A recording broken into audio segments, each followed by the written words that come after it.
तर गुढीपाडव्याला काय गोड करावं याचा विचार करीत असाल तर या पद्धतीने माझ्या पद्धतीने तुम्ही बासुंदी नक्की करून बघा. अगदी 15 ते 20 मिनटामध्ये ही बासुंदी करून तयार होते. अगदी झटपट तयार होते आणि अगदी मलाईदार रबडीदार अशी बासुंदी तयार होते. अगदी 15 ते 20 मिनटामध्ये अगदी झटपट इन्स्टंट रेसिपी आहे ही. तर त्या अगोदर तुम्हा सर्वांचे सोनाली स्पेशल डिश या चॅनलवरती खूप खूप मनापासून स्वागत. तर आजची आपली रेसिपी असणार आहे इन्स्टंट बासुंदी. अगदी झटपट ही बनवून तयार होते. खूप वेळ आपल्याला याला दूध आटवत बसायची गरज नाही.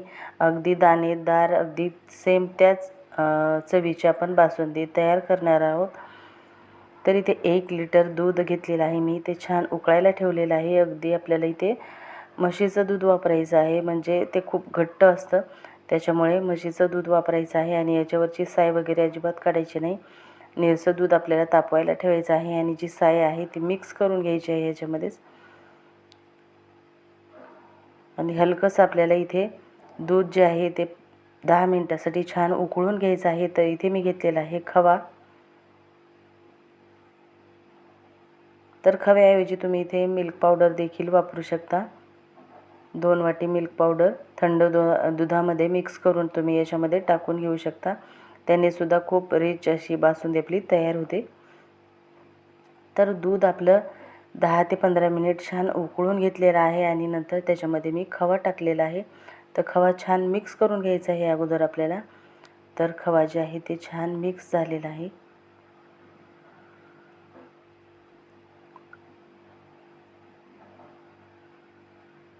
तर खवा जे आहे ते छान मिक्स झाल्याच्या नंतर आपल्याला बाकीचे जिन्नस टाकायचे आहे. वेलची पूड आहे, काजू बदाम आहेत आणि साखर आहे. आपल्या आवडीनुसार इथे साखर घालायची आहे.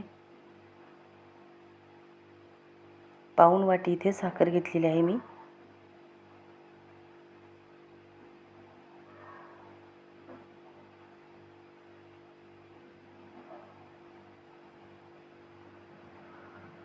तर वेलची पूड देखील आपल्याला इथे लगेच टाकून घ्यायची आहे.